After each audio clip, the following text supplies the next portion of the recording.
mau masuk.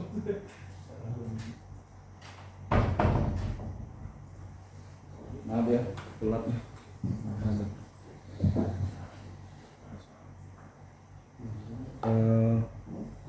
Gimana materinya? Berarti mau diso kayaknya semua.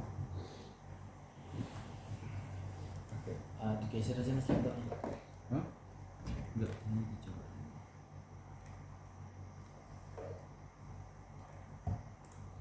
Bisa mau pakai proses ini? Pakai di flash disk berarti ya? Iya, ini. Oke.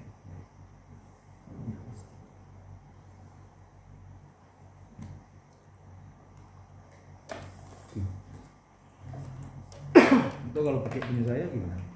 Bisa sih. Hah? Ada ini ya kan semua? Ada. Zoom di sini kan ini kan harus pakai ini kan? Iya. Ini buat kamera mungkin itu buat slide juga bisa. Iya, makanya langsung bisa. Bisa.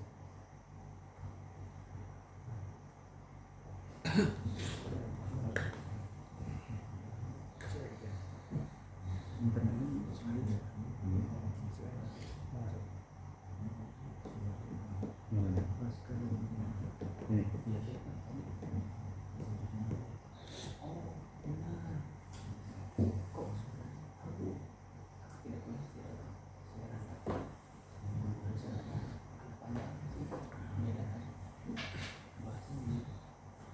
Iya. Ini ada yang di sampingan. Ini mana itu? Itu ruangan. Oh, di sini.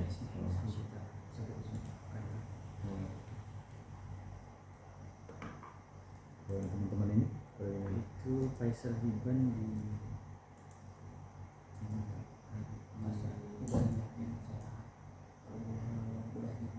Jogja. Jogja. Ustaz. Sanas. Shanas di Sarjan. Seragam. Nanda. Maulana Gunung Nurain. Oh. Kok ada ini?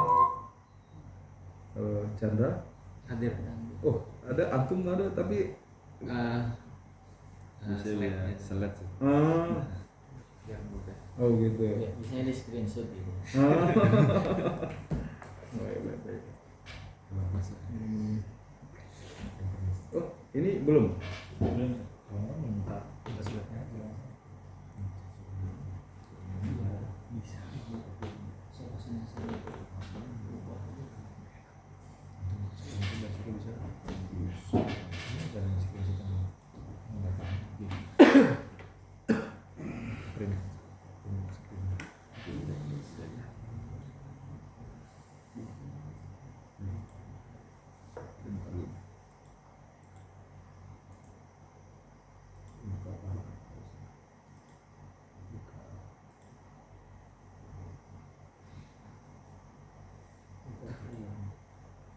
Kita mulai saja ya, sambil ini. Bismillahirrahmanirrahim. Assalamualaikum warahmatullahi wabarakatuh. Alhamdulillahirabbil alamin. Wabihi nasta'in ala umuri dunya waddin. Wassalatu wassalam ala sayyidil mursalin wa ala alihi wa sahbihi ajma'in. Allahumma rabbi zidna ilman warzuqna fahman. Subhanaka la ilma lana illa ma 'allamtana innaka antal alimul hakim. Wa ba'du. Rekan mahasiswa yang dimuliakan Allah Subhanahu wa taala. Pertama saya mohon maaf ini telat setengah jam lebih, ada kesalahan teknis sedikit. Insyaallah kita akan lanjutkan kuliah kita sampai menjelang maghrib mungkin ya. Dan ini pertemuan kedua ya, ketiga berarti ya. Kemarin sudah 1-2, ini 3-4 berarti. Dan kemarin saya juga di Mantingan ya, untuk mengcover yang 1-2 ya. Alhamdulillah kemarin sudah selesai. Yang disampaikan materinya terkait dengan saya menyebutnya genealogi pemikiran Islam kontemporer ya. Jadi saya menelusuri akar-akar pemikiran Islam kontemporer, karakteristiknya, ya, ciri-cirinya, isu-isunya, temanya, figurnya, ya, itu secara umum sudah dibahas ya. Nah, hari ini saya akan ini lumayan topiknya lumayan agak luas ya, karena isu mengenai syariah ini cukup luas sekali ya, luas sekali. Ini ada sekitar 86 slide nih saya siapkan. Nah, makanya saya katakan ini agak karena saya berusaha untuk mengcover mungkin semuanya, meskipun sedikit agak ringkas. Jadi antum nanti bisa menelusuri sendiri. Ya, antum menelusuri sendiri. Ya, kalau memang ada nanti diskusi, ya silakan. Ya, kita akan diskusikan. Ini bukan judulnya, atau ini salah ya. Bentar ya, jangan di-share. Udah di-share belum kan? Belum. Share. Oke. Oke. Ini pemikiran Islam pada konstitusi syariah benar.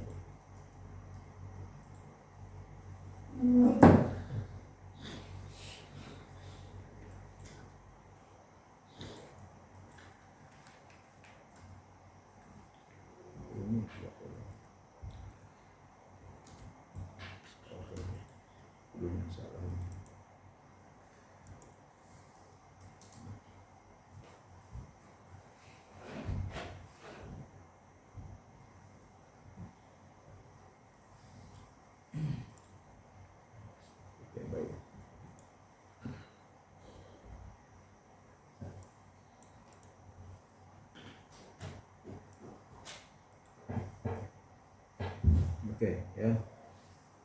Kita lanjutkan ya materi ini. Jadi materi ini terkait dengan perdebatan terkait dengan syariah ya, atau sebenarnya dekonstruksi syariah dalam wacana pemikiran Islam kontemporer. Makanya cakupannya sangat luas sekali ya, makanya nanti teman-teman bisa mengeksplorasi sendiri mana yang mungkin belum didalami ya. Dan sebelumnya saya mohon izin pakai masker ya, karena agak batuk-batuk ya, makanya tadi saya minta belikan obat batuk. Khawatirnya saya pulang nanti antum malah batuk juga. Mudah-mudahan tidak ya, sehat semua. Baik, saya mulai dari pertanyaan yang sangat sederhana ya. Apa makna Islam bagi diri kita sendiri? Kata Fatihah kan, madza ya'ni intima'i lil Islam. Ya, madza ya'ni intima'i lil Islam. Apa maknanya saya ini tergabung ataupun terikat ataupun tersambung dengan Islam ya. Kalau saya makna tadi, apa maksudnya kita ini kita sebut sebagai diri kita sebagai muslim ya. Nah, bagaimana kita memandang Islam ini? Sebagai hanya ritual saja ya, sebagai keyakinan saja, hanya sebagai moralitas, atau sebagai pandangan hidup ya. Pertanyaan yang cukup sederhana saya pikir, namun pertanyaan sederhana ini dampaknya saya pikir kemana-mana ya. Kalau kita tadi katakan Islam ini bagi kita apa sebenarnya ya, hanya ritual ya, tadi ritual berarti hanya ibadah saja ya. Kalau kita anggap sebagai moralitas, itu yang banyak didengungkan belakangan ini ya, seolah bahwa Islam itu hanya sebagai penjaga penjaga moralitas saja ya. Nanti kalau orang sudah katanya sudah baik ya, dia tidak menyakiti orang, dia berlaku cukup ya, tidak perlu dia harus ibadah dan sebagainya ya. Nah, di sini ya kita melihat ya, kita mungkin sepakat semuanya bahwa Islam itu bukan hanya ritual, bukan hanya moralitas, bukan hanya keyakinan, tapi kita yakini dan kita laksanakan, artinya kita praktekkan sebagai pandangan hidup ya, sebagai worldview ya. Dengan worldview berarti aspek-aspek yang tiga ini akan masuk, dan mungkin ada aspek-aspek lain ya, yang akan masuk dalam konsepsi worldview tadi ya, sebagaimana kita semua sepakati worldview itu adalah pandangan hidup pandangan kita terkait dengan realitas ya, pandangan kita tentang realitas. Ru'yatul Islam lil wujud kata Prof.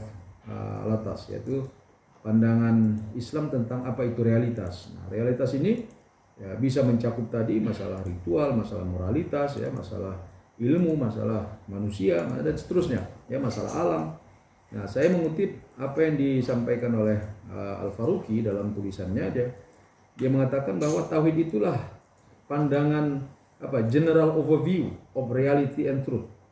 Ya, tauhid itu adalah merupakan gambaran umum, misalnya ya, gambaran umum kita terkait dengan apa itu realitas dan kebenaran, apa itu dunia, apa itu ruang dan waktu ya, dari sejarah manusia dan tujuan hidup manusia.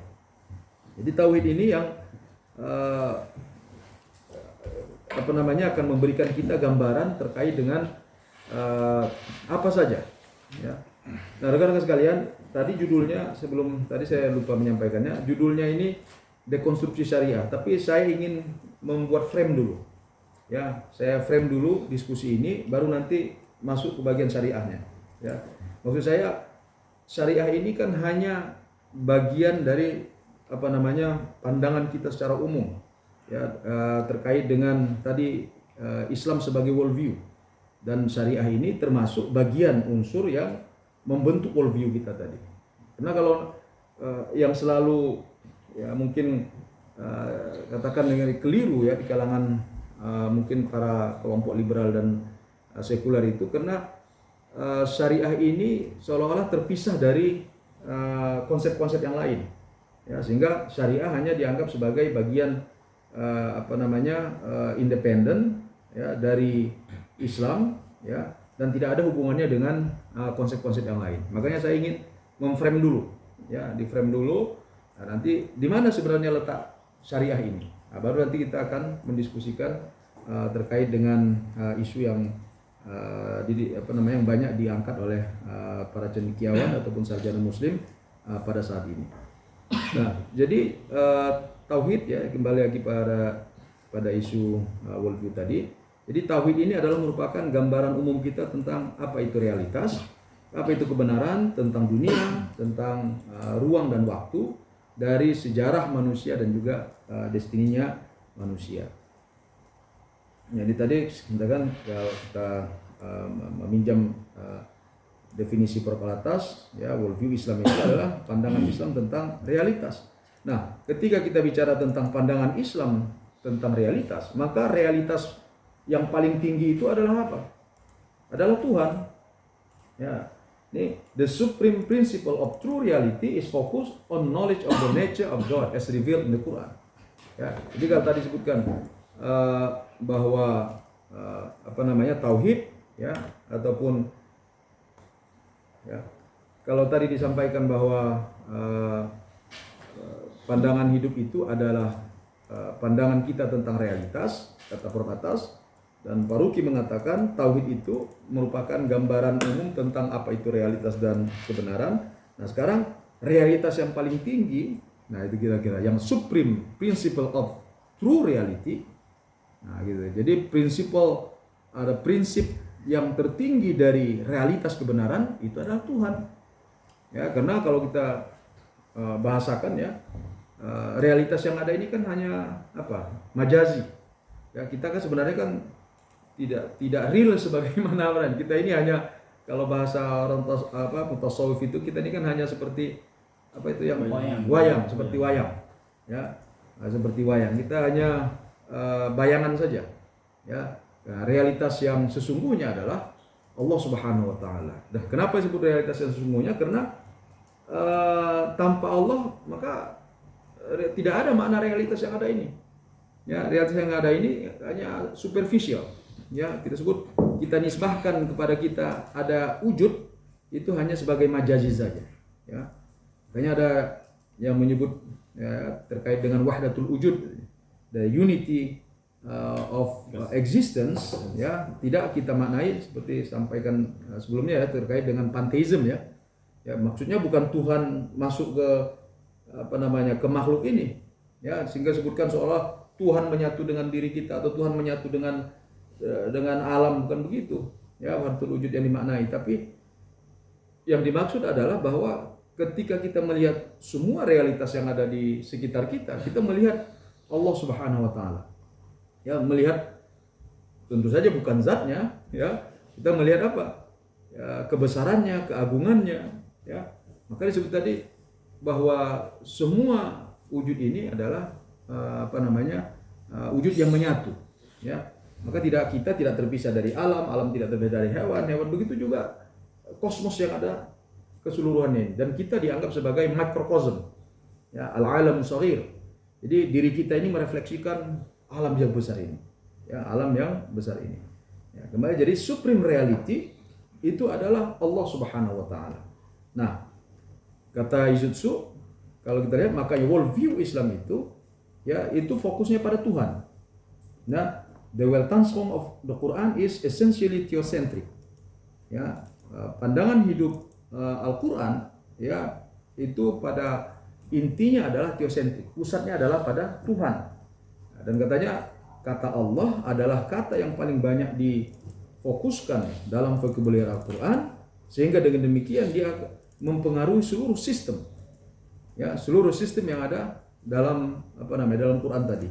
Dan beliau merumuskan ataupun meringkaskan bahwa pandangan hidup Al-Quran itu adalah pandangan hidup yang berpusat pada Tuhan. Ya, pusatnya adalah pada Tuhan yang tadi kita sebut sebagai supreme reality. Nah, ini bisa kita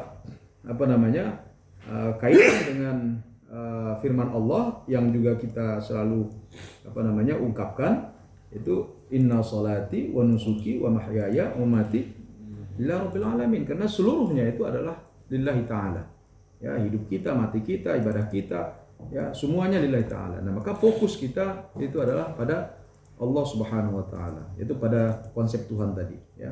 Ini mungkin salah satu perbedaan yang sangat fundamental, ya, antara pandangan hidup Islam ini dengan pandangan hidup katakan Baratkah atau pandangan hidup yang lain, ya.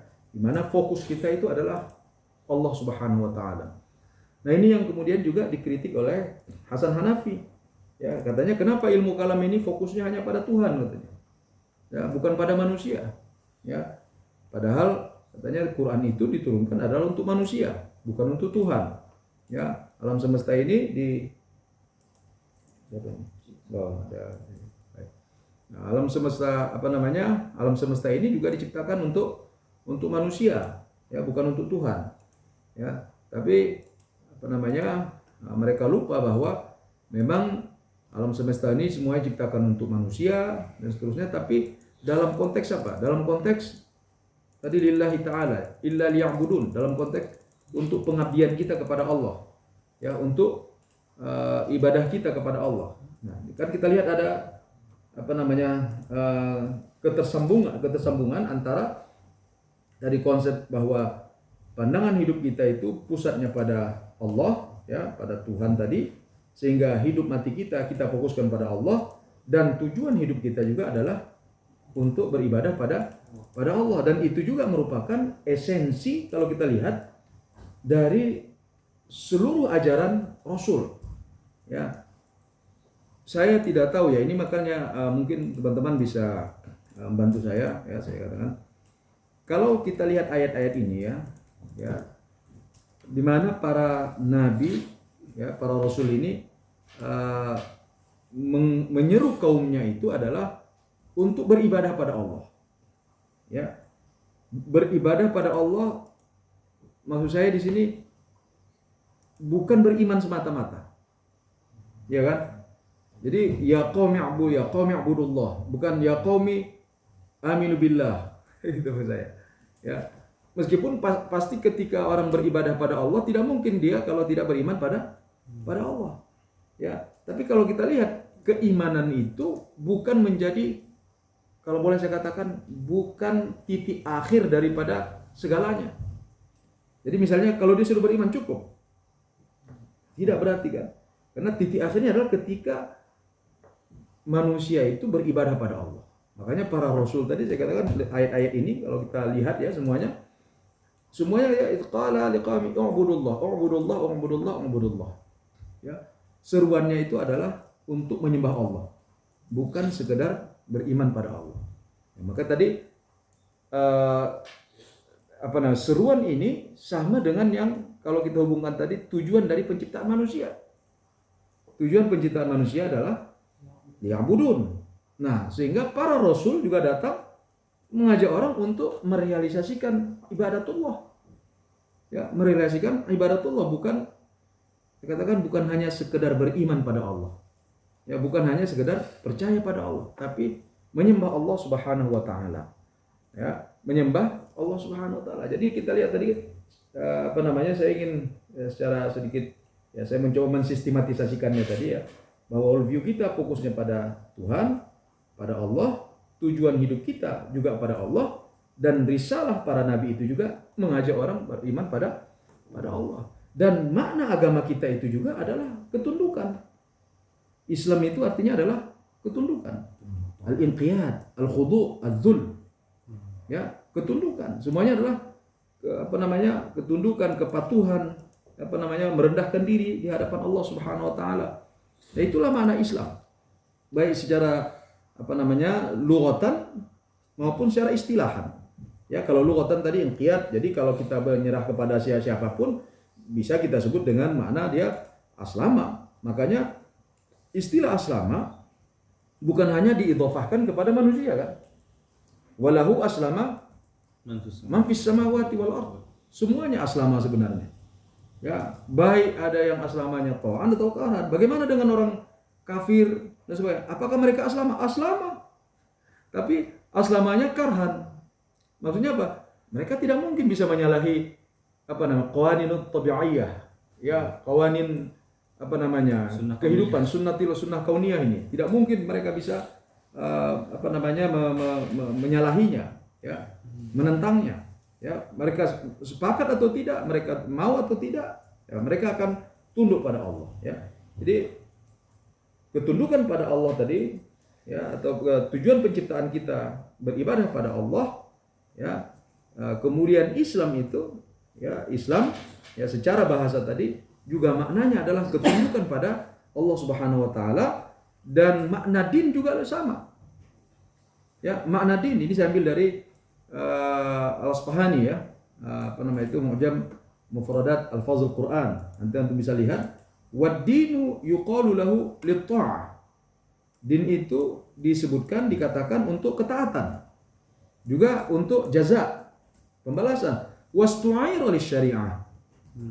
Ya, dan juga digunakan, dipinjamkan untuk makna syariah atau ad-din kulakal millah. Jadi makna din itu bisa sama dengan makna syariah. Ya, ma huwa ad-din? Ad-din wa syariah. Ya, asy-syari'atu hiya ad-din. Ya. Wad-din hiya syariah, ya. Wad-dinu kal millah, ya. Lakinnahu yuqalu i'tibaran bit-tha'ah wal inqiyadi lisyariah. Nah, akan tetapi dia kemudian digunakan, ya, sebagai ungkapan tentang ketaatan dan ketundukan kita kepada syariah. Itulah makna din. Nah, lagi-lagi kita lihat di sini, kalau boleh saya katakan tadi, secara konseptual itu saling terkait. Makanya ini yang kata Prof atas itu, bahwa worldview itu, ya, saya buka aja lah ya, kalau batuk nanti saya ini nggak puas saya.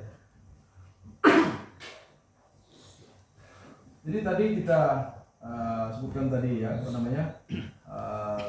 worldview kita, ya.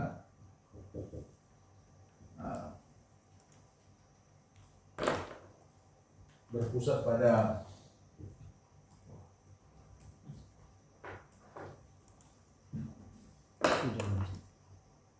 Allah, ya. Dan kemudian tadi disebutkan bahwa tujuan penciptaan kita adalah ibadatullah, ya. Inti daripada risalatul rusul juga adalah ibadatullah, ya, ini tadi. Oke. Mungkin ada ini. Adalah untuk beribadah kepada Allah, dan kemudian para rasul inilah yang kemudian membawa yang disebut dengan ad-din, Ya, yang ad-din ini adalah Islam dan maknanya sama kan? Tadi ad-din maknanya tadi adalah at-ta'ah ataupun qiyad di syariah, ya. Nah, sehingga ad-din tadi dimaknai sama dengan makna syariah. Ya. Nah, al-Islam itu al-Islam wa ad-din, ad-din wal Islam. Makanya Allah katakan satu-satunya yang layak disebut dengan ad-din itu adalah Islam, karena Islam dalam ini bukan hanya maknanya sebagai ketundukan, tapi dia mengekspresikan semua yang ada dalam makna ad-din. Sehingga dialah yang layak disebut dengan ad-din, al-Islam ini. Nah, tadi sebutkan bahwa ad-din itu al-inqiyad tadi, al-inqiyadu yani yuqal i'tibad bi-ta'ati wal-inqiyad lis-syariah. Jadi din itu adalah ketaatan kepada syariah Allah Subhanahu wa taala. Baik. Nah, sekarang apa makna ibadah? Nah, ini tadi masih saling terkait ya. Saya nggak tahu di mana memposisikannya. Ya, makna ibadah itu kalau lihat tadi izharut tazallul. Sama nggak tadi maknanya dengan makna Islam? Al-qiyad. Tadi al-Islam tadi al-qiyad wal khudu' wal dzul. Ya kan? Sama maknanya dengan makna al-ibadah. Al-ibadatu izharut tazalluli. Ya, jadi ubudiyah itu yang disebut dengan penghambaan itu adalah kita menunjukkan kerendahan kita, kehinaan kita di hadapan Allah tentunya. Ya, dan itulah tadi Islam tadi adalah inqiyad wal khudu' wal dzul. Nah, sekarang ketika kita beribadah, kita menunjukkan kerendahan kita, kehinaan kita di hadapan Allah Subhanahu wa taala. Wal ibadatu ablaghu minha. Dan ibadah itu apa sebetulnya? Paling balaghah, paling tinggi mungkin. Ya, li'annaha ghayatut tadzallul. Ya. Karena ubudiyah itu adalah puncak daripada penghinaan. Ya, puncak dari, kalau saya bahasakan ini ya, puncak dari kerendahan kita itu adalah pada ketika menghambakan diri kita pada Allah. Wala yastahiquha illa man lahu ghayatul ifdal wa wallahu ta'ala. Walihada qala ala ta'budu illa iyyah. Hari kita lihat ya, saling terkait kan konsep-konsep ini tadi. Ya. Nah, kalau kita lihat makna syariah maknanya secara lughatan apa itu? Gimana? At-tariqah. Nah, Ya kan?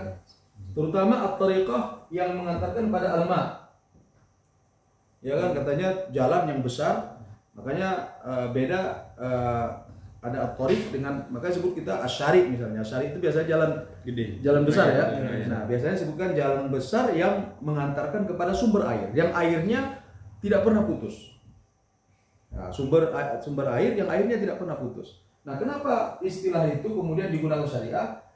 Sebagaimana air adalah sumber kehidupan, maka syariah juga adalah sumber kehidupan manusia. Jadi di sini ada tanasub.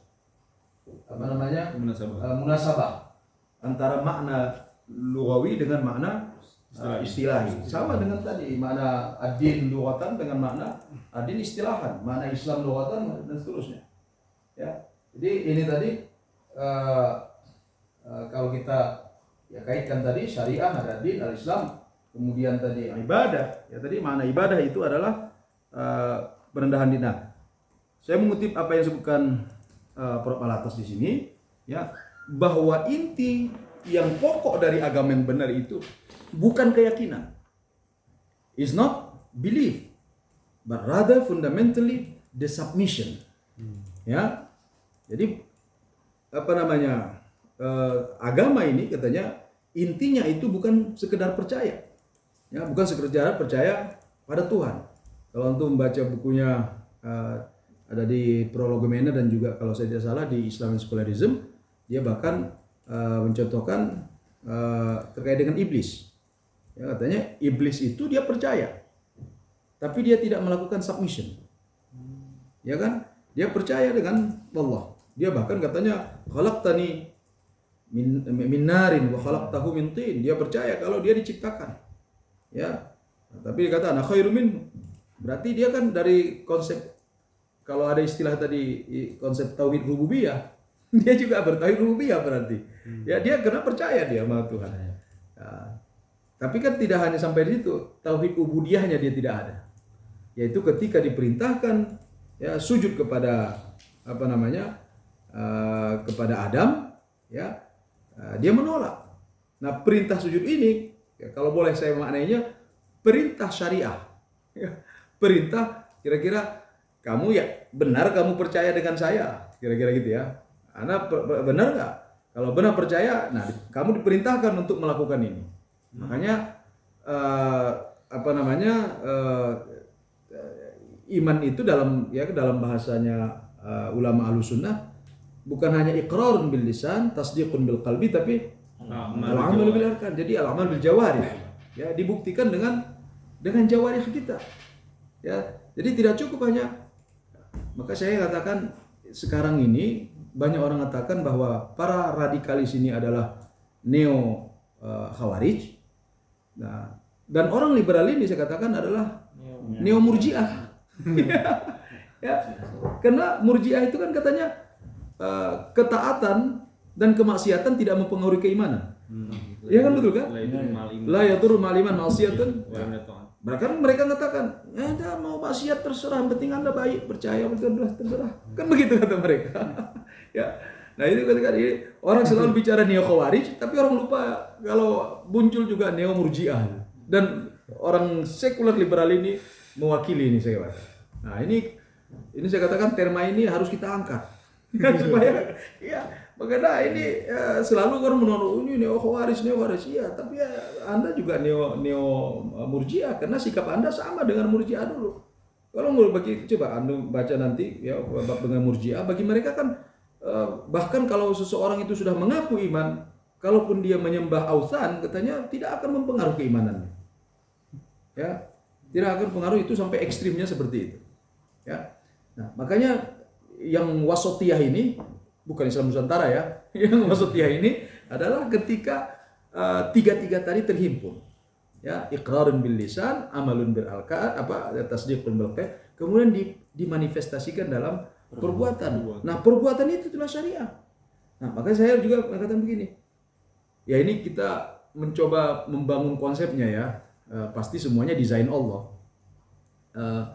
Andaikan keimanan ini sudah cukup, ya tadi keikidah tadi, niscaya harusnya dakwah Rasulullah sudah cukup di Makkah, karena di sana dia membangun tentang akidah tauhid. Nah, tapi kan tidak selesai di sana saja. Kemudian Rasulullah hijrah ke Madinah. Maka saya kata tadi tentu saja ini desain Allah ya. Tapi kita lihat di Madinah apa yang dilakukan, kebanyakannya adalah bentuk-bentuk syariah, manifestasi keimanan tadi. Rasulullah mendirikan negara, ada jihad di sana, haram riba, ada hukum zina, ada hukum hudud, hampir semuanya itu di sana. Dan syariah, katakan ibadah yang disyariahkan sebelum hijrah hanya sholat. Itu ya kan sebelum hijrah kan ketika wafat Rasul istrinya dan pamannya itu ya, kemudian perintahkan sholat, dan selebihnya puasa, zakat, haji, perang, apalagi seluruhnya itu di Madinah. Nah, berarti di sini kita bisa melihat bahwa syariah itu adalah sangat fundamental. Dan Al-Atas mengatakan kenapa disebut Madinah sebagai din? Karena di sana katanya din secara sempurna itu diaplikasikan secara total, ya, maka dia disebut Madinah, ya. Dan dari Madinah itu kemudian dari kota Madinah, ketika agama diaplikasikan secara total tadi, maka seluruh sistem kehidupan kan terbangun, sistem ekonominya, sistem sosialnya, sistem keluarga, sistem politik, hubungan dengan masyarakat luar dan sebagainya. Jadi sistem terbangun, ya, sistem kehidupan terbangun ketika itu. Nah, dari sanalah kemudian terbangun yang kita sebut dengan at-tamaddun al-Islam, yaitu peradaban Islam tadi. Nah, dalam ada presentasi saya lain saya sebutkan, makanya syariah itu adalah salah satu pilar peradaban Islam. Syariah itu adalah pilar peradaban, dan dalam sejarah panjang, ya, katakan sejarah panjang peradaban Islam tadi, tidak pernah umat Islam lepas dari syariah. Nah, makanya kemarin saya sebutkan bahwa isu terkait dengan perdebatan mengenai apakah syariah ini diaplikasikan atau tidak, itu hanya muncul belakangan di abad ke-20, khususnya setelah runtuhnya Khilafah Utsmaniyah. Sebelumnya tidak pernah orang mempertanyakannya. Ya, bahkan ada peneliti ya dari dari Nigeria kalau tidak salah, ketika membandingkan, itu judulnya nanti antum bisa cek ya. Ini judulnya The Effects of Colonialism. The Effect of Colonialism on Syariah. Dampak kolonialisme pada syariah. Jadi katakan bahwa kalau biasanya selama ini kita katakan tujuan kolonialisme ada 3G, ya, dia menambah mungkin jadi 4G. Ya. Kalau selama ini golden, gospel, glory ya. Ya, dia katakan setelah dia observasi, salah satu tujuannya itu adalah menahan berkembangnya syariah tadi. Ya, salah satunya kalau lihat ya, dan itu terbukti kita lihat sampai sekarang ini ya, kalau ada upaya-upaya untuk penerapan syariah pasti kita akan mendapat halangan atau perintangan tadi. Ya. Jadi kembali tadi ya, ini saya belum masuk, nanti akan kita runut nih saya kata tadi. Jadi inti daripada agama yang benar menurut atas itu adalah submission, ya. For the submission confirms and affirms the belief. Ya, karena submission itulah yang akan mengkonfirmasi dan mengafirmasi keyakinan tadi. Apakah dia benar atau tidak? Apakah dia asli atau bukan? Ya, jadi pembuktian. Makanya tadi saya katakan yang pertama menolak syariah itu adalah iblis, baru yang kedua adalah sebetulnya bukan orang kafir. Karena kalau kafir dia tidak mau sholat, tidak mau seterusnya, memang dia nggak percaya. Nah, tapi munafik. Nah, itu nih. Ya kan kita lihat misalnya munafik itu qaumu ila sholati qaumu kusala. Apa namanya? Yura'unan nas. Kemudian ada mengenai zakat itu yunfiquna wa hum karihun. Ya, suruh perang mereka juga lima katabna alainal qital katanya. Ya, jadi mereka punya cari alasan. Ya, ada aja alasannya. Jadi meskipun mereka di luarnya zahirnya mereka menyatakan iman, tapi diam-diam mereka sebutkan Al-Qur'an itu yasuddu ra'aital munafiqina yasudduna anka sududa. Ya. Mereka akan berusaha menghalang-halangimu. Ya, bukan menghalangi kita beriman, tapi menghalang-halangi kita dalam melaksanakan syariah tadi. Ya, baik. Ya, nah kita lihat ya bahwa ketaatan itu adalah konsekuensi dari keimanan. Ya, ini saya perbaiki dulu ini. Ini.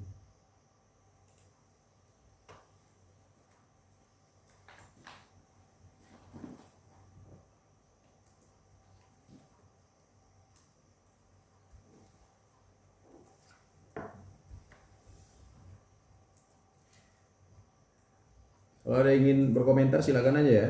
Jangan tunggu-tunggu.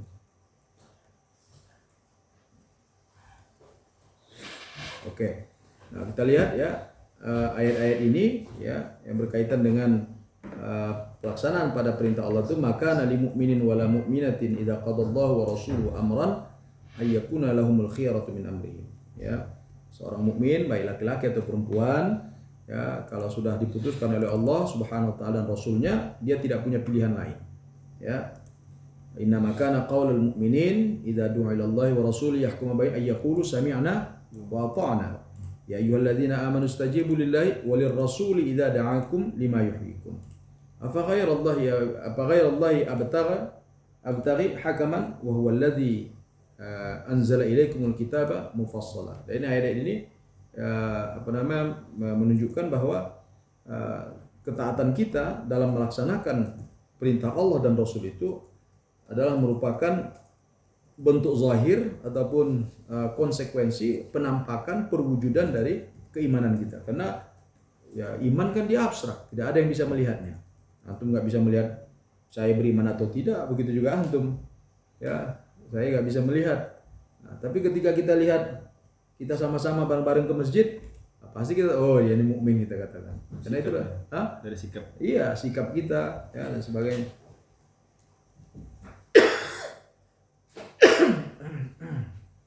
Ya, baik. Lanjut. Nah, tadi syariah manifestasi keimanan. Ini saya mengutip apa yang disampaikan oleh Al-Fasi dalam bukunya Difa'un 'anil Syariah. Katanya fa imanu billahi bi wahdaniyati wa bi risalati rasulih wa bima jaa bihi 'anillahi min awamir wa nawahi ya wa akhlaqin wa adabin yajibu ay yazhara atharuhu fi sulukil fardi wal mujtama. Ya. Keimanan pada Allah dan keesaannya, pada risalah Rasulnya, dan apa yang dibawa oleh Rasulullah dari Allah, ya, berupa perintah ataupun larangan, berupa akhlak ataupun adab. Nah, itu semua harus terlihat, ya, harus terkonkretkan, ya, dampaknya itu pada tingkah laku, baik tingkah laku kita secara personal, secara individu maupun secara kolektif, secara sosial hidup masyarakat kita. Ya. Nah, wala yasihhu ayyakun al-'amalu mutanaqidan ma'al mabadi. Ya, tidak mungkin perbuatan itu bertentangan dengan prinsip. Nah, prinsip yang halal yang prinsip apa? Tadi iman pada Allah, pada Rasul, dan apa yang dibawa oleh Rasulullah tadi. Nah, maka tidak mungkin ada perbuatan kita bertentangan dengan prinsip-prinsip tadi. Wal mujtama' munazzaman ala ghairil asasil ujdani. Ya, tidak la yasihhu al-'amal yakun wa la yakun al-'amal mutanaqid ma'amadi wal mujtama'i munazzaman ala ghairil asasi al-ujdani. Jadi dia menyebutkan bahwa iman itu haruslah terzahirkan, terkonkretkan, ya, dalam bentuk perbuatan kita, ya, dalam bentuk perbuatan kita. Ya. Nah, baru kita masuk ke syariahnya. Ini tadi saya sudah bahas tadi ya, dari konsep tadi. Nah, baru kita masuk sekarang kepada syariahnya. Nah, syariah itu secara umum disebutkan apa yang dibawa oleh Rasulullah. Ya, apa yang dibawa oleh Rasulullah Subhanahu wa taala. Ya. Dalam konteks ini Nabi Muhammad SAW, ya, karena Nabi Musa juga bawa syariah, ya, Nabi yang lain juga ada syariahnya. Wali kullin minkum ja'alna syir'atan wa minhaja. Ya Allah membuat ada syariahnya masing-masing, syir'atan jalannya dan juga manhajnya. Nah, jadi kalau kita sebut syariah, ya, sebenarnya maksudnya itu adalah ad-din. Ya. Ketika kita sebut syariah, maksudnya adalah din, bukan hanya hukum Islam saja. Nah, kita tidak tahu, ya, ini yang kalau bahasanya atas itu katanya ada semantic change, ya, ada perubahan semantik, ya, dalam beberapa istilah, ya, seperti kalau untuk membaca di Ihya itu, ya, ada 5 kata yang katanya mengalami perubahan makna, termasuk di istilah makna fikih, ya. Fikih juga pada awalnya kan maknanya juga sangat luas, ya, bukan hanya hukum-hukum saja, tapi fikih itu bisa katakan ad-din itu juga atau akidah. Makanya tadi ada fiqhul akbar, ya, termasuk juga mengenai hati jiwa kita, itu kan sebutkan ma'rifatun nafsi ma laha wa ma 'alaiha. Itu juga fikih yang didefinisikan oleh Imam Abu Hanifah kalau tidak salah saya. Ya, jadi mengetahui apa yang diperlukan oleh jiwa kita, apa yang tidak diperlukannya. Ya, jadi berkaitan dengan hati. Nah, begitu juga syariah. Syariah, ya, kalau kita sebut syariah, ya termasuk akidah, termasuk hukum, dan termasuk akhlak, ya, semuanya. Ya, kata dia syariah itu hiya din, wa dinu hiya syariah. Ya, syariah. Nah, syariah ini adalah produknya Allah. Ya, syariah itu produknya yang maha bijaksana, disebut Al-Hakim. Ya, jadi kita sebut dia hukum, ya, produknya disebut dengan Al-Hukmu, yang memproduksinya adalah Al-Hakim. Al-Hakim ini sifatnya hakim, dan hukum itu mengandung hikmah. Jadi tidak lepas istilah-istilah ini antara satu dengan yang lain. Ya, Allah Al-Hakim wa huwal Hakimu, dialah yang kemudian syarra'a, ya, dia yang menetapkan hukum. Maka hak penetapan hukum itu mutlak di tangan Allah Subhanahu wa taala.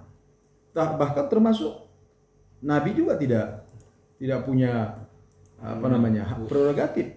Dia mempunyai hak prerogatif, hak menetapkan hukum ketika Allah mendelegasikan, kira-kira gitu ya, mendelegasikan hak tadi kepada Rasulullah.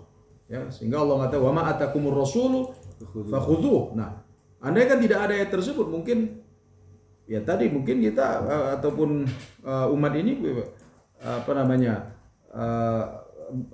mempertimbangkan untuk diambil apa enggak. Tapi karena kata Allah, apa yang dibawa oleh Rasul fakhudhuh wa ma nahakum anhu fantahu. Wa may yuti'allaha wa rasulah. Ya. Ati'u Allah wa ati'ur Rasul. Ya. Dalam ayat ini man qul in kuntum tuhibbunallaha fattabi'uni, dan banyak ayat-ayat lain yang mendelegasikan, saya kata tadi, yang memberikan legitimasi kepada Rasulullah SAW tadi, hak untuk bahasanya hakut tasyri', ya, hak untuk melegislasi, ya, hak untuk menetapkan hukum. Jadi Rasulullah bukan sekedar mufassilun, mubayyinun, mufassirun terhadap ayat-ayat Al-Quran, tapi juga dia bisa muqarrir, ya, musyarri'un. Tapi hakut tasyri'nya tadi itu karena diberikan oleh Allah Subhanahu wa taala. Jadi kita katakan syariah ini ya bukan produk manusia. Ya, dia adalah produk Allah Subhanahu wa taala. Karena syariah adalah produk Allah dan Allah zat yang maha bijaksana, dan maka syariah yang ditetapkan oleh Allah yang maha bijaksana pasti mengandung hikmah. Karena kalau hukum kosong dari hikmah, berarti Allah melakukan sesuatu yang sia-sia. Dan kalau Allah melakukan sesuatu yang sia-sia, berarti tidak dia hakim. Ya, karena yang orang bijaksana, ya, yang bijaksana itu tidak mungkin melakukan sesuatu yang sia-sia. Ya, kalau begitu syariah pasti mengandung hikmah, dan hikmah tersebut itu yang disebut dengan maqasid atau maqsid. Yang disebutkan hikmah hukumnya ataupun maqsidul hukum, ghayatul hukum, ya, filosofinya, falsafatul hukum, ya, apa tujuan daripada hukum tadi. Sholat, ya, kita berusaha untuk mencari apa sebenarnya objektif daripada sholat tadi.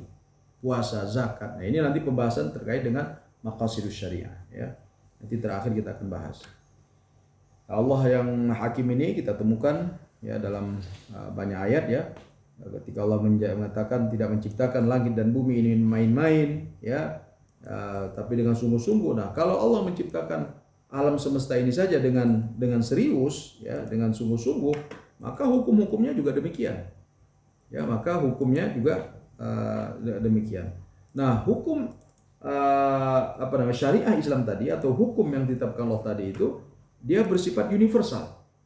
Ya, dia bersifat global dan universal. Ya, dan ya, kita lihat dalam Al-Quran Tuhannya universal, ya, nabinya juga universal. Ya, Rasulullah mengatakan dia rahmatan lil alamin. Ya, dia itu pada kafatan linnas. Ya, ya ayuhan nasu inni rasulullah ilaikum. Ya, di sini Rasulullah khitabnya kepada semua manusia, berarti tidak ada, bukan hanya kepada ya bangsa tertentu, tapi ke seluruh manusia. Ya, nah, Al-Quran, ya, apa yang diturunkan juga nadhiran lil alamin nadhira. Ya, dia juga untuk seluruh alam. Jadi Allahnya Rabbul Alamin, Rasulnya rahmatan lil alamin, Qurannya lil alamin nadhira. Jadi universalitasnya jelas. Dia nanti kita lihat bahwa Islam itu begitu dia hadir, kata Al-Atas itu, dia sudah mendeklarasikan dirinya sebagai agama yang memang untuk seluruh manusia, universal. Nah, disinilah nanti ya munculnya perdebatan tadi, ya, kena terhadap saat sekarang ini, yaitu antara Barat dengan Islam, ya, bukan, ya, saya sebutkan bukan Barat dengan Cina, saya katakan bukan Barat dengan India, ya, tapi selalu diangkat itu adalah isu antara Islam dengan Barat. Kenapa? Karena ini berhubungan tadi tentang nilai-nilai universal tadi. Nah, ini saya mengutip apa yang disampaikan oleh Huntington ini, ya. Dia mengatakan problem Barat itu bukan pada yang disebut sekarang fundamentalisme Islam, bukan. atau kelompok radikal.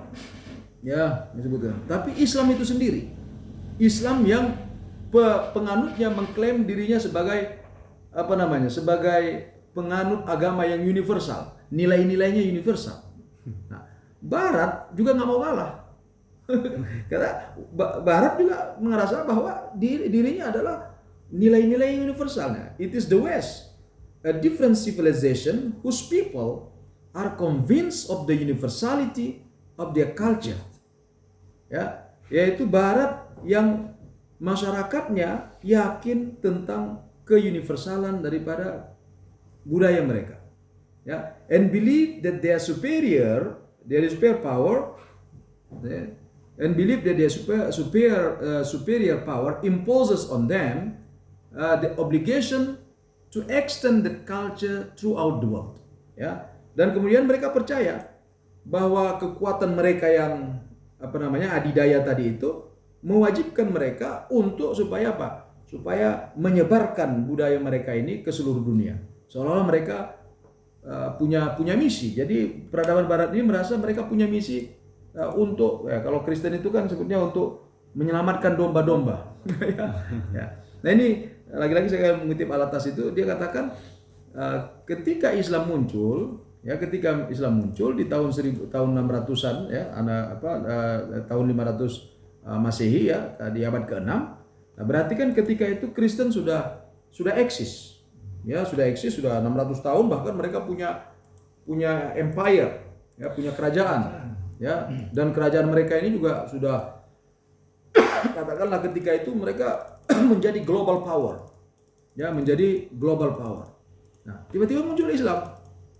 Nah, Islam ini muncul juga mengklaim tentang tadi global powernya tadi, bahwa dia adalah agama misionari, agama yang untuk semua orang.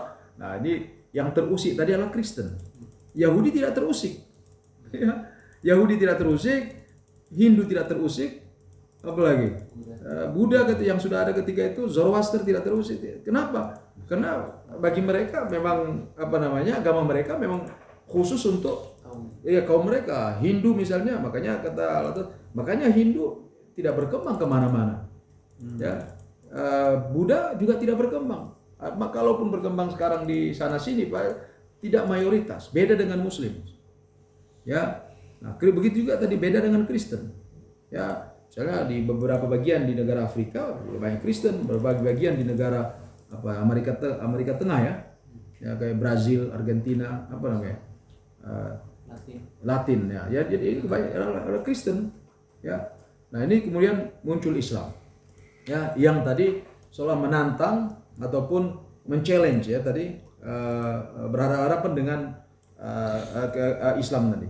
Nah, jadi isunya tadi saya katakan berangkat daripada bahwa Islam itu ya dari awal sudah mengklaim tentang universalitasnya ya, dan Barat ya juga menganggap bahwa nilainya adalah nilai universal, dan mereka seolah punya kata Huntington tadi punya kewajiban untuk menyebarkan nilai mereka ini ke seluruh dunia. Nah, ini saya kutip sekali lagi di sini. Nah, manusia Barat itu cenderung menganggap bahwa budaya dan peradabannya sebagai pusat dari peradaban ataupun budaya manusia. Man's cultural vanguard, ya.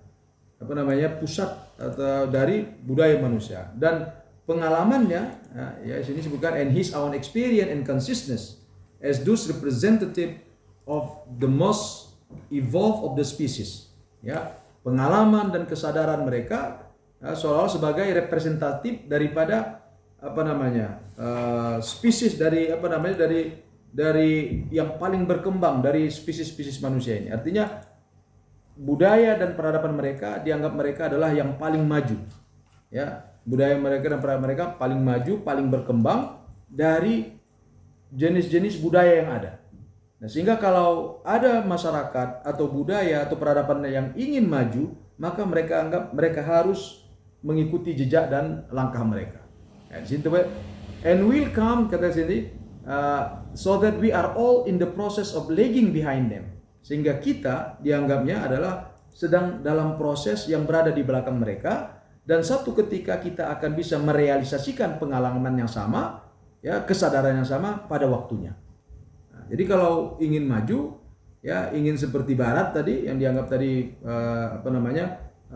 budayanya paling berkembang tadi, maka dia harus mengikuti pola yang ada di pada masyarakat Barat tadi. Jadi Barat selalu menganggap dirinya sebagai pusat tadi. Nah, saya mengutip ini tadi dalam konteks yaitu Islam dan hukum Islam sebagai hukum yang universal, ya.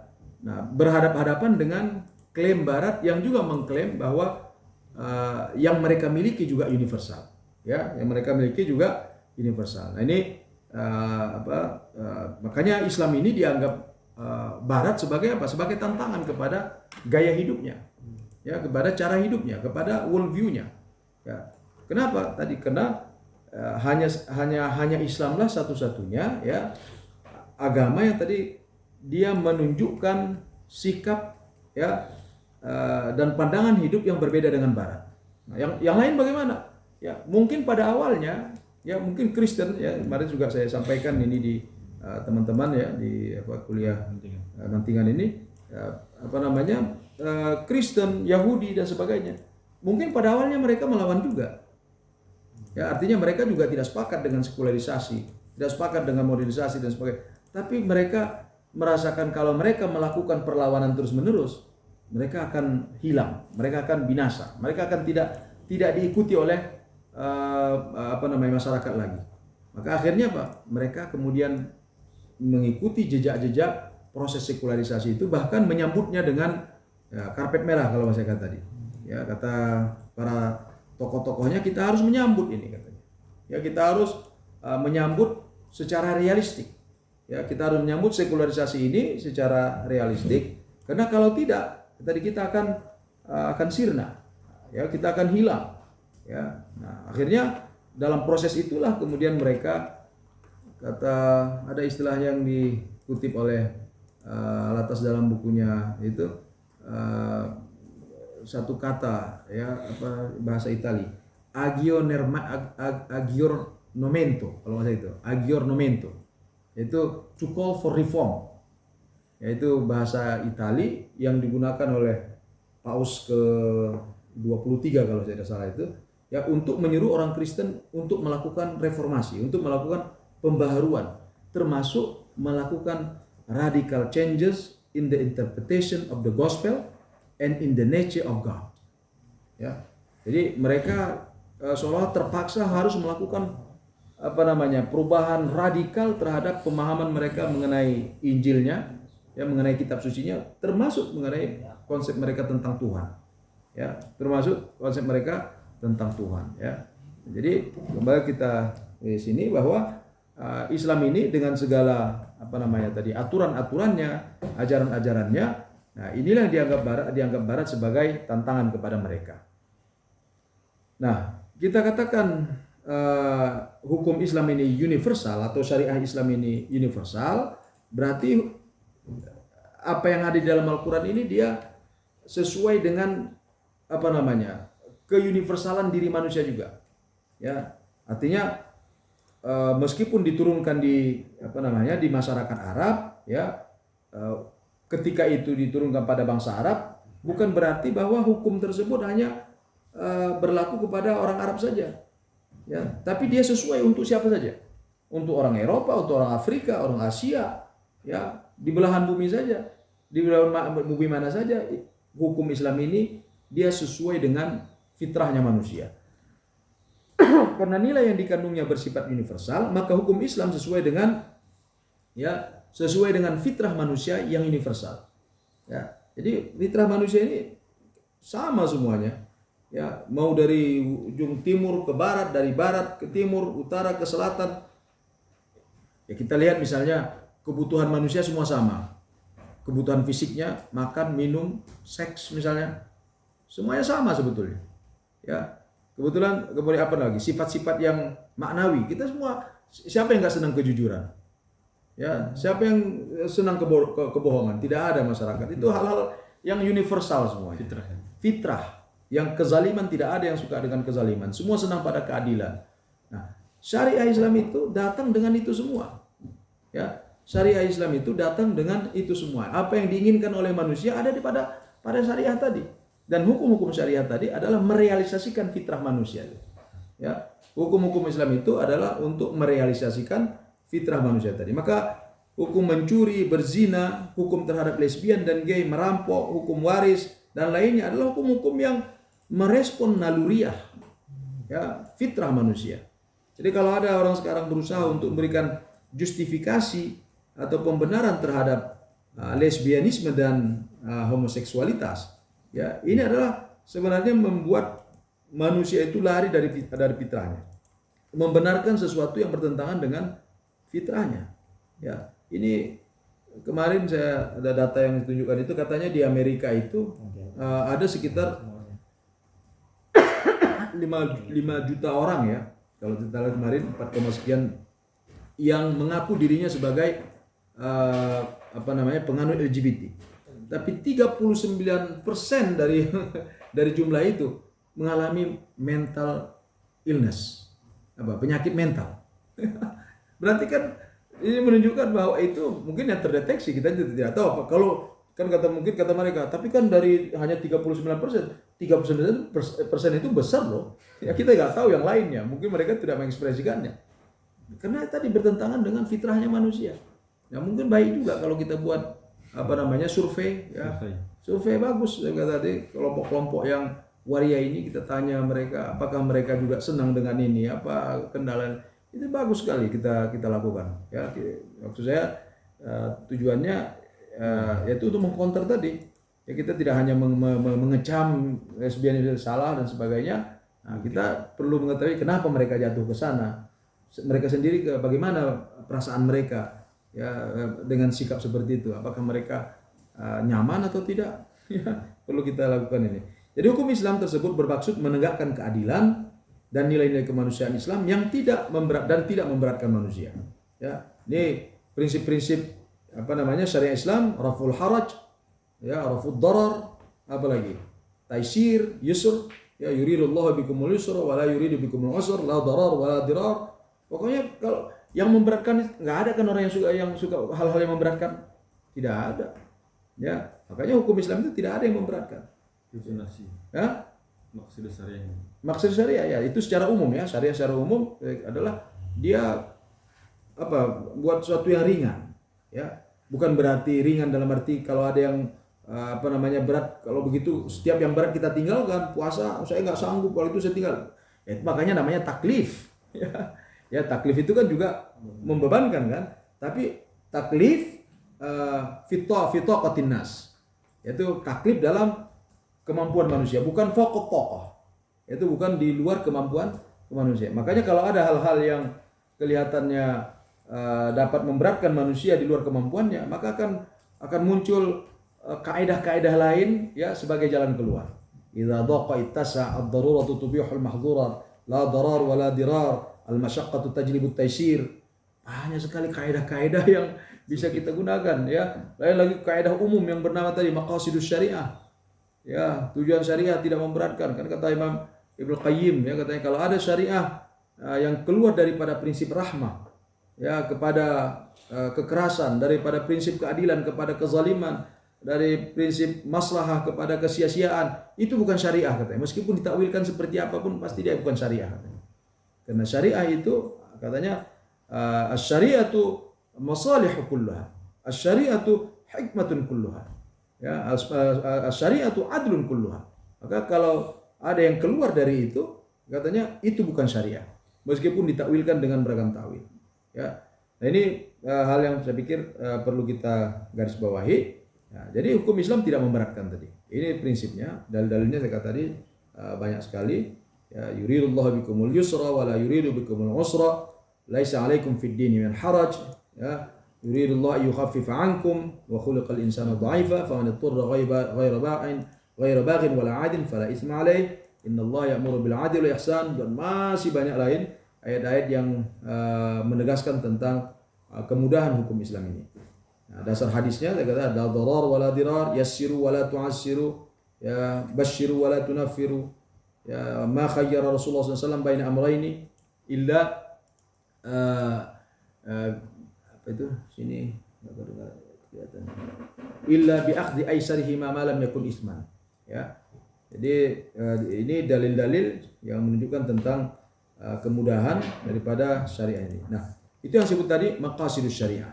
Ya, disebut dengan maqasid syariah. Ya, sebut ini saya mengutip dari Ibnu Qayyim, "Asy-syari'ah inna asy-syari'ata mabdaha wa asasuha 'ala al-hikam wa salih al-ibad fil ma'ash wal ma'ad.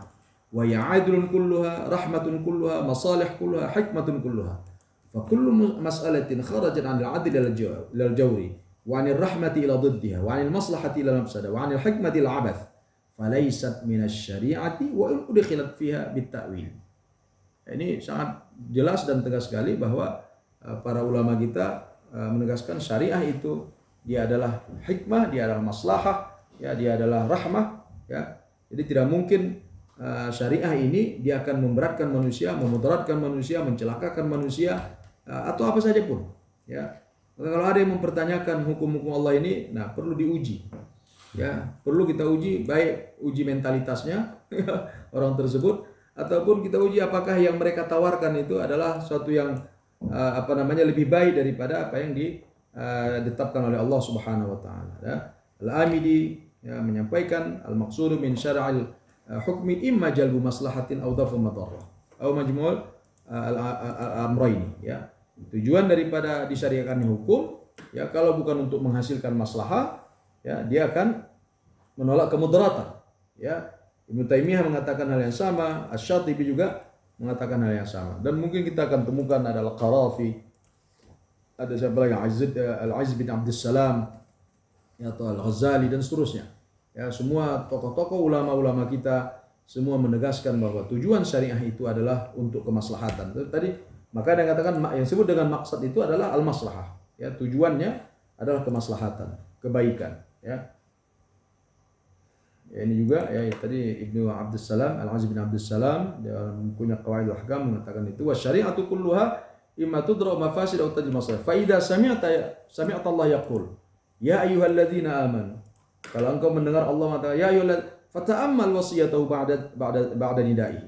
Renungkan apa perintah Allah setelah itu. Ya, ketika Allah ya ayyuhalladzina amanu, nah, kita merasa terpanggil.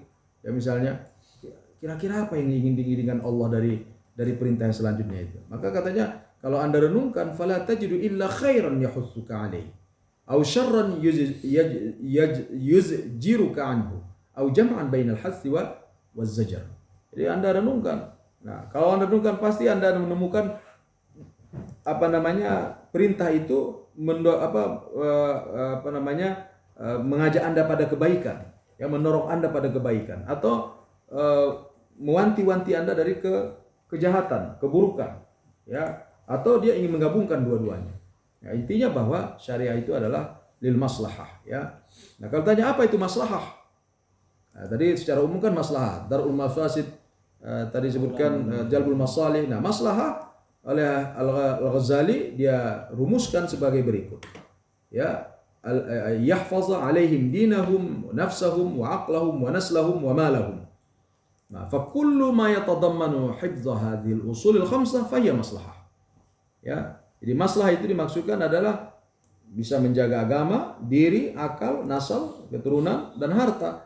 Maka seluruh yang mengandung pemeliharaan terhadap 5 prinsip ini itu maslahah. Ya.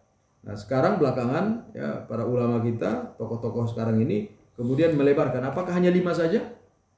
Nah, ulama kita kemudian beristihad, bahkan kemarin seperti Jasr Audah, ya, Raisuni, termasuk Syekh Muhammad Al-Ghazali, kemudian Syekh Qaradawi, mereka memperluas, katanya bukan hanya 5 saja. Karena ini bukan yang suatu yang tertutup tauqifi, ya, dia bisa gitu. Kan tadi muncul ada hifzul bi'ah, ya, hifzul hurriyah, ada katanya. Hifzul tarbiyah, ada macam-macam. Ya, ini sekarang. Ya, itu ada Profesor Daud Bakar, ya, Presiden Triple IT, Presiden IIUM Malaysia. Profesor Dr. Daud Bakar itu dalam bukunya yang terbaru itu menyebutkan ada 40. 40 katanya maqasidus syariah. Tapi kemudian orang menanyakan bukankah? Nah, itu mungkin saya katakan ya ulama-ulama kita itu dulu ya terlihat sederhana, tapi apa yang mereka sebutkan meskipun 5 sebetulnya sudah mencakup semuanya di sini apa yang mungkin disebut-sebutkan oleh orang-orang sekarang ini. Ya, katakan hifzul bi'ah misalnya. Itu bisa masuk kategori menjaga nafas bisa, ya, bisa menjaga nasal bisa, ya, bisa kemana-mana saja. Ya, hifzul hurriyah misalnya, bisa hurriyah ini apa? Ya, al-aqal, hifzul akal.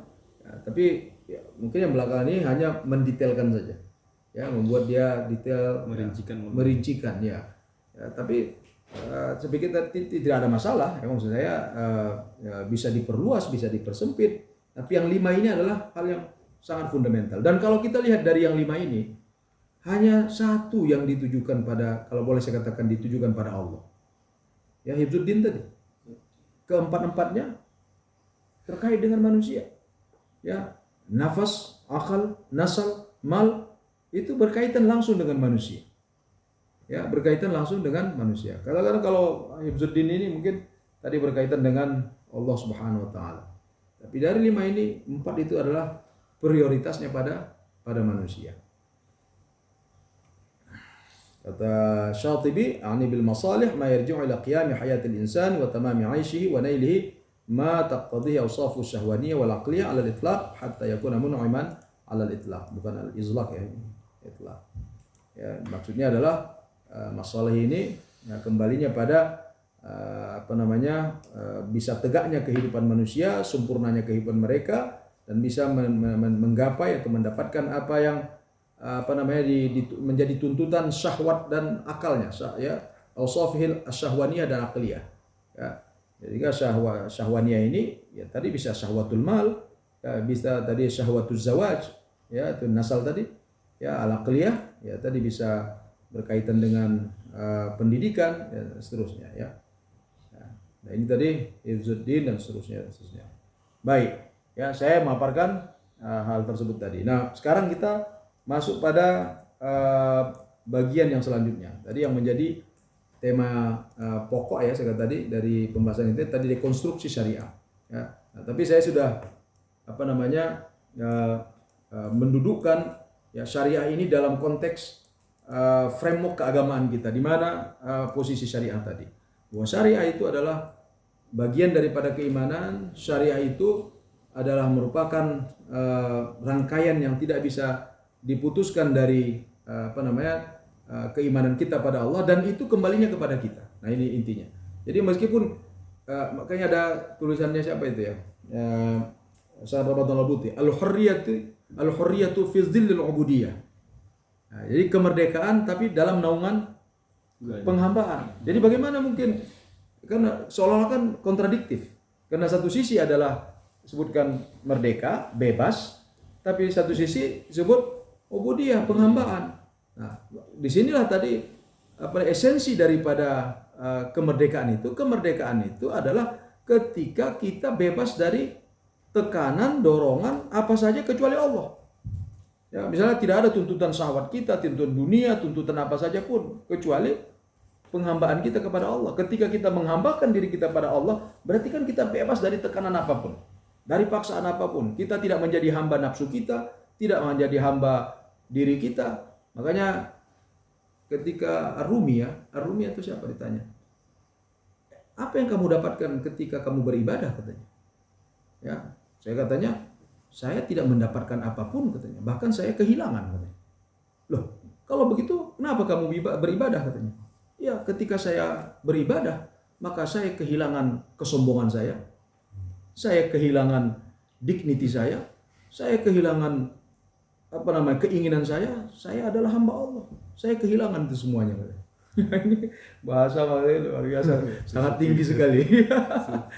Jadi itu sufi. Jadi katanya, saya tidak mendapatkan apa-apa. Katanya, kalau Anda tidak mendapatkan, kenapa Anda beribadah? Ya, saya bahkan kehilangan. Saya kehilangan my dignity, I lost my pride, ya. Semuanya saya hilang, diri saya hilang semuanya. Saya adalah hamba mutlak pada Allah. Nah, pada ketika itulah manusia ketika itulah dia merdeka. Makanya ada menyebutkan Al-Ghazali kalau tidak salah saya, kemudian dikutip oleh buku Nasahil Ibad kalau tidak salah itu, katanya bahwa syahwat itu bisa menjadikan raja menjadi hamba dan hamba menjadi raja. Nah, bagaimana? Ya ketika seorang raja ya secara realnya katakan tubuh dianya posisinya sebagai raja, dan dia bisa jadi hamba ketika dia tidak bisa melakukan resistensi terhadap keinginan dirinya. Maka ketika itu menjadi hamba kepada nafsunya. Meskipun statusnya raja. Ya, dia mau ini, dia itu, kan dia bisa berkuasa, dia bisa mengapain saja. Ya. Nah, seharusnya seorang raja sebentar ya, ada kebetulan anak lagi sakit juga.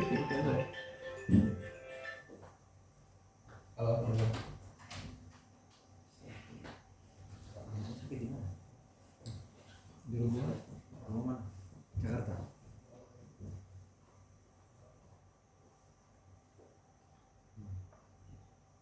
Oh iya, ini enggak, ini zoom ini.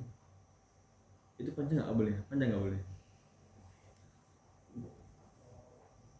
Jelas nggak? Boleh.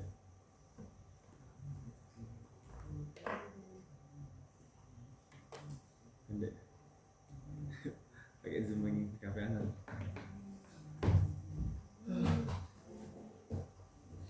Berat ya? Apa ya? Berat kayak ketiduran tadi. Saking beratnya. Sakit beratnya tidur. Ngantuk ah. Berat. Aneh kok mendengar beliau itu kayak orang Kristen tuh mau Allah terus ngomong tentang Islam. Cara bicaranya keras orang Medan. Mungkin dia ini NTT-nya. Kesana orangnya suaranya aja keras. Iya. Gantian sakitnya tadi. Subhanallah. Mudah-mudahan sehat semua lah. Sampai mana tadi ya? Mengenai syahwat tadi ya. Iya. Jadi sang raja bisa jadi hamba ya ketika dia tidak bisa melakukan resistensi terhadap syahwatnya. Maka ketika itu jadi budak syahwatnya. Dan sang hamba ketika dia bisa melakukan resistensi terhadap syahwatnya, ketika itu dia jadi raja. Karena hanya raja yang bisa melakukan resistensi. Itu kayak syahwat itu seperti tadi bisa membuat orang jadi raja, bisa juga menjadi hamba ya. Baik, rekan-rekan sekalian, sekarang kita masuk ke bagian selanjutnya, yaitu sarjana dan cendikiawan muslim liberal sekuler menggugat syariah. Ya, ini mungkin sebagian dari isunya antum sudah juga familiar ya. Tapi sini saya kembali memberikan beberapa contoh, nanti kita akan diskusikan. Sampai di sini ada yang ingin bertanya, mengomentar, agar kritik sebagainya? Yang di layar di Zoom? Tidak ada? Baik, kalau enggak saya lanjutkan. Ya. Ya, baik, dekonstruksi hukum Islam. Misalnya mereka mendekonstruksi, ini yang paling ramai sekarang ya, yang sedang isu yang paling hangat dibicarakan, yaitu terkait dengan homoseksualitas dan lesbianisme ya. Nah, karena ini buku yang saya tadi paling awal ya, mungkin bicara tentang pembenaran terhadap homoseksualitas ini. Sebetulnya sebelum dia yaitu buku Indahnya Nikah Sejenis ya, yang itu ya mungkin dia lebih advance ya. Itu padahal ketika itu mereka masih mahasiswa kalau nggak salah saya. Ya, jadi ya kalau ini dia nulisnya betul-betul dia buat research ini. Ya, homoseksualitas in Islam. Mungkin kalau ada yang buat tesis ya secara khusus membongkar argumentasi pembenaran terhadap homoseksualitas itu ya dua buku ini dijadikan kritik terhadap bukunya Sipolan dengan Sipolan misalnya. Ya ini perlu saya pikir ya, karena saya tidak tahu sampai saat ini belum ada buku secara khusus yang merespon. Ini mungkin ini ya bedanya kalau kita lihat di dunia Arab itu biasanya kalau ada buku yang nyeleneh itu langsung raddun ala ini. Ya, ini kena buku bahasa Inggris jadi jadi ulama-ulama kita aja gak tulis rodun tuh. Ya, yang bisa bahasa Inggris kayaknya apa namanya Diam-diam aja. ya diam-diam saja atau karena tidak mampu, wallahu alam. Ya, Perlu bahasa. perlu juga ini. Coba antum lihat buku itu, ada buku misalnya Al-Jinayatu Syafi'i misalnya. Kayaknya butuh buku baru itu saya lihat. Terus sudah muncul buku Raddun ala Kitab ada. Wah, saya bilang ini bagus sekali saya bilang. Jadi apa namanya, kita yang katakan bacanya punya timbangan gitu loh. Nah, kan yang khawatirnya kan kayak gini, orang baca ini ya, kata mereka tidak ada penyeimbangnya gitu loh. Ya. Nah, jadi berupaya untuk ini yang paling baru itu yang ditulis oleh Junaid Jahangir ini, ya, Husin Abdul Latif, ya. Nah, kemudian diberikan pengantar oleh penulis buku yang Homosexuality in Islam ini kan. Nah, jadi mungkin dia juga terinspirasi. Ada mengatakan buku yang kedua ini, Islamic Law and Muslim Same-Sex Union ini, katanya lebih berani daripada yang dari buku Kugling yang pertama ini. Kononnya begitu. Saya baca reviewnya. Ya. Nah, ini yang tadi saya katakan, ini di 2004 sudah. Ya, yang buku apa ini tadinya jurnal ya, tapi kemudian dibukukan gitu. Ya. Jadi ada upaya, saya katakan, dekonstruksi hukum Islam ini. Ya, mendekonstruksi berarti meruntuhkan. Ya, meruntuhkan, membongkar. Ya, saya kemarin juga sampaikan, ada mahasiswa saya yang saya minta nulis skripsi itu upaya meruntuhkan stigma negatif terhadap LGBT. Ya, kajian terhadap ini di media sosial. Ya, jadi ingin melihat bagaimana pergerakan kelompok-kelompok pro LGBT ini, mereka tuh luar biasa ternyata di media sosial itu. Salah satu kajiannya itu saya minta yang Ragil kemarin yang sempat rame, Ragil Mahadika ya. Itu saya kaget ketika hasil ternyata followersnya itu 4 jutaan. Itu di TikToknya, TikTok dia punya YouTube dia. Dan saya lihat gambar-gambar itu juga, masya Allah, innalillah saya bilang. Dan itu saya tidak apa namanya pemerintah tidak mengkat, maksud saya tidak menutup. Ya, harusnya kan itu diblokir. Ya. Dia orang Jerman, orang Medan ternyata. Iya, tinggal di Jerman. Nah, katanya bininya entah lakinya, saya nggak tahu. Ya. Dia yang perempuan dia. Hah? Oh, dia yang perempuan. Berarti lakinya berarti. Researchnya dalam. Tapi perlu itu, saya pikir perlu kita ini kan, dan karena korbannya tambah banyak itu. Ya. Nah, itu saya lihat, coba kamu bilang kaji ya, mengenai ini. Ya itu mereka mencoba tadi secara perlahan, kan tadinya mereka ingin diakui. Setelah diakui, sekarang mereka ingin bahkan menunjukkan eksistensinya. Ya, bahwa jadi LGBT itu bukan suatu yang negatif, bukan suatu yang naif, bukan suatu yang aib. Ya, mereka ingin menunjukkan itu. Nah, ini bahaya jadinya. Ya. Jadi ada upaya untuk meruntuhkan hukum-hukum Islam ya, terhadap LGBT misalnya ya. Ini termasuk yang mendukungnya ya. Ya, Musnah Mulia. Nah, ini saya kutip dari Instagram ya. Facebook atau coba kita lihat. Jadi mereka buat bahasa-bahasa sederhana nih. Ya, katanya, does the Quran refer specially to homosexuality? Apakah Al-Quran merujuk secara khusus kepada homoseksualitas? Enggak ada katanya. Ya, the Quran does not even mention the word homosexuality, nor does it make any reference to homosexuals or bisexuals. Nah, ini orang yang tidak paham Al-Quran ketika membaca kata-kata seperti ini, yang tidak mengkaji. Oh iya juga ya. Quran tidak menyebutkan ada homoseksual, tidak ada istilah bisexual, tidak pokoknya Quran tidak bicara tentang homoseksualitas. Nanti kita lihat bagaimana dia merujuk kepada kasusnya Nabi Lut.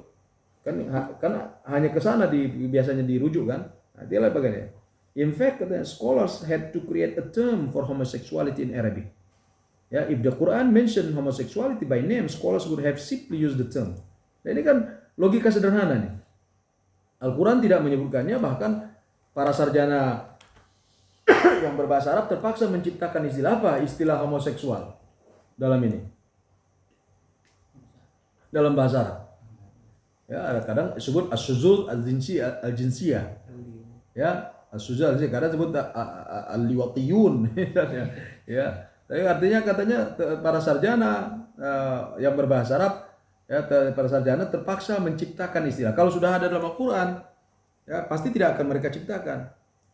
Nah, sebetulnya argumen ini kan sederhana ya, maksud saya kalau orang sekata tadi tidak mau berpikir, ya juga ya, berarti tidak ada dong hukum dalam Al-Quran.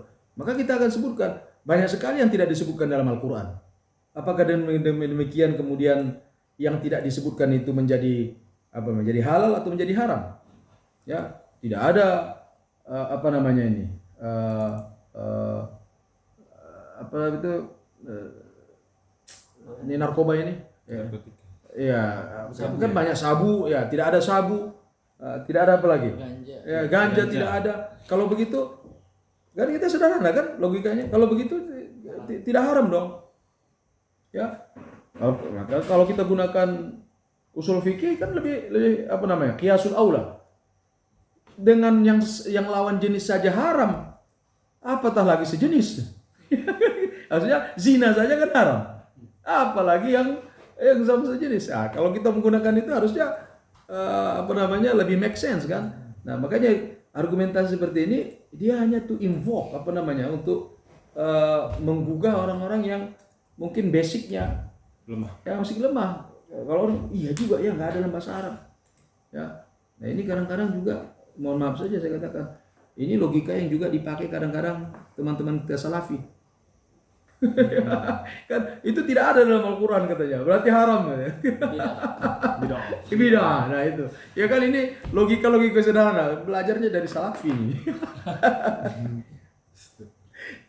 Wallahu alam. Lihat nih, wasn't the story of the prophet Lut clearly about homosexuality?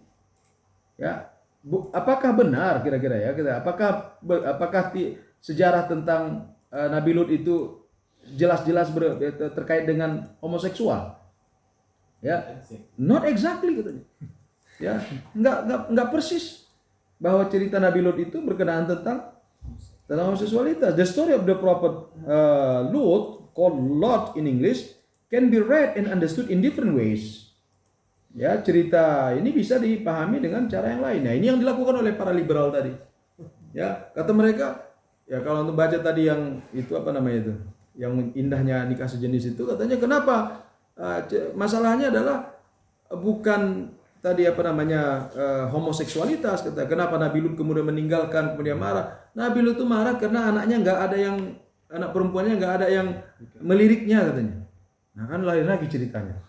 Nah, seolah-olah kemarahan Nabi Lut itu diarahkan pada sikap masyarakatnya yang tadi tidak mau menikahi anak perempuannya. Nah, itu tadi disebutkannya can be read and understood in different ways. Ya, meskipun saya tidak melihat postingannya apa maksudnya different ways and apa namanya jelaskannya ini ya. Nah, ini terkait LGBT tadi. Ini antum juga sudah sama-sama tahu ya yang disertasi di UIN itu. Ya. Nah, ini juga upaya dekonstruksi.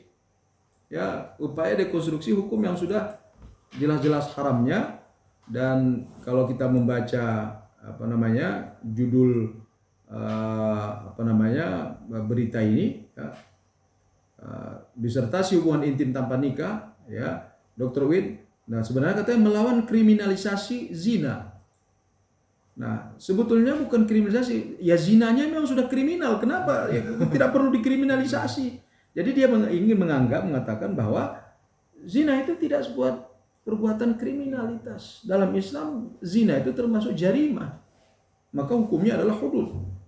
Ya, jadi dia disetarakan dengan pencuri, merampok, begal, apa lagi? Ya, jadi adalah jarimah. Jadi tidak perlu kita kriminalisasikan, memang dia adalah sebuah kriminalitas. Ya. Nah, jadi kalau kita lihat ya disertasi apalagi diluluskan, nilainya juga baik. Enggak tahu saya kelanjutannya apakah dirubahnya apa enggak, wallahu alam. Ya. Ya, mungkin antum yang dekat ke Solo kan kalau enggak salah ini. Ya, Win Solo kali atau Win Jogja? Jogja ya. Nah, mungkin coba antum cek lagi kira-kira ada perubahan nggak? Karena kan sempat ramai itu. Ya, sempat ramai. Ya, jadi dekonstruksi hukum Islam. Ya, mendekonstruksi hukum-hukum yang menurut keyakinan kita ini sudah pakem. Ya, ini adalah hukum yang sudah final. Ya, haramnya zina itu saya pikir tidak perlu diperdebatkan lagi. Ya, haramnya homoseks, lesbian ini tidak perlu diperdebatkan lagi. Ya. Nah, ini yang terakhir belakangan ini, ya, menghalalkan azan. Oke, kalau begitu kita skor dulu ya. Saya sudah jamak. Oke, kita skor dulu kalau begitu. Nanti baru kita lanjutkan. Baik, terima kasih. Silakan untuk mau ini asal.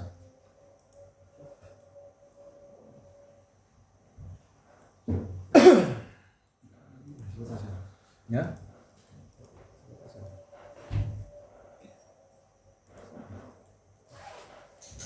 Ternyata yang di Zoom banyak nih.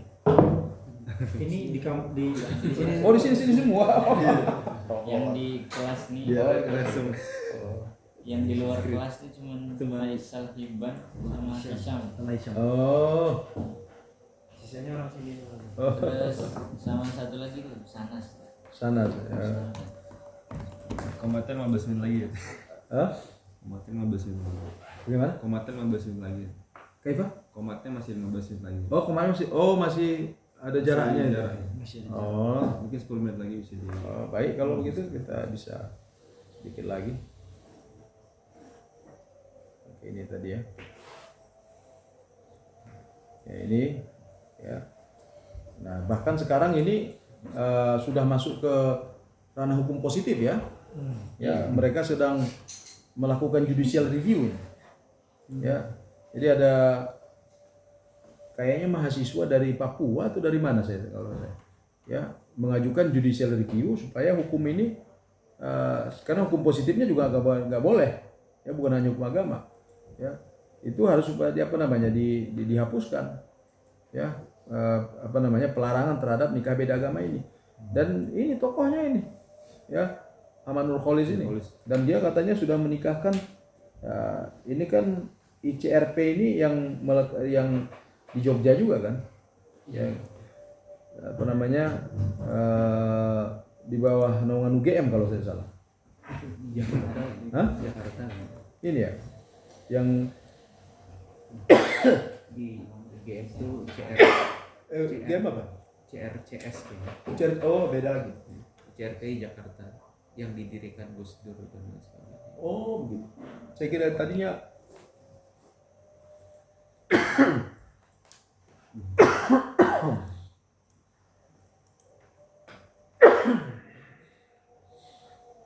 di sini yang saya baca katanya hingga Juni 2015 Amanul Kholis melalui ICRP telah menikahkan sedikitnya 638 pasangan.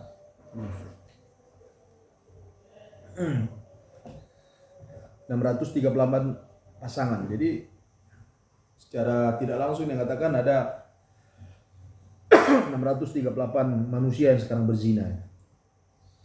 Ya kan, ini kan beda agama. Ya, menghalalkan nikah beda agama. Ini juga kasusnya kan perempuan imam kepada laki-laki ya, Amina Wadud ini. Dan saya pikir masih banyak lagi ya, saya tidak listkan di sini. Yang antum bisa sebutkan, pertanyakan keadilan hukum waris, menolak hukum hudud, menolak hukum iddah, apa lagi? Ya. Yang sempat mencuat dan menjadi Aurat sebenarnya. ya, batas aurat perempuan, yaitu syahrul itu,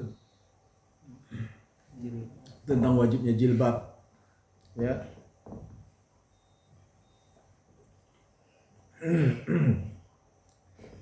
Ya masih banyak, saya pikir banyak sekali. Saya kata tadi, sehingga kadang-kadang saya membayangkan ya, apakah apa yang sedang mereka lakukan ini, mereka ingin melahirkan seperti yang terjadi di Kristen, yaitu munculnya agama Kristen Protestan, Ya, Protestan itu kan waktu itu kan upayanya reformasi pada akhirnya menjadi agama sendiri. Ya. Tapi saya yakin ya hal itu tidak akan terjadi karena nature sifat Islam ini beda dengan Kristen tadi saya katakan. Samping tadi tokoh-tokohnya. Nah, jadi kalau Kristen tadi disebutkan seolah-olah mereka tidak sanggup untuk melakukan mempertahankan dirinya, ya, sehingga mereka terpaksa untuk merubahnya. Ya, di kajian yang sebelumnya saya tunjukkan di Vatikan itu, katanya dari 5 pendetanya 4 itu gay. Aneh, 4 ya karena mereka jadi pendeta nggak boleh nikah. Ya kan? Ini kalau di Islam lebih lagi tambah tinggi tingkat kesyekhannya, maka kesempatan nikahnya lebih tinggi saja.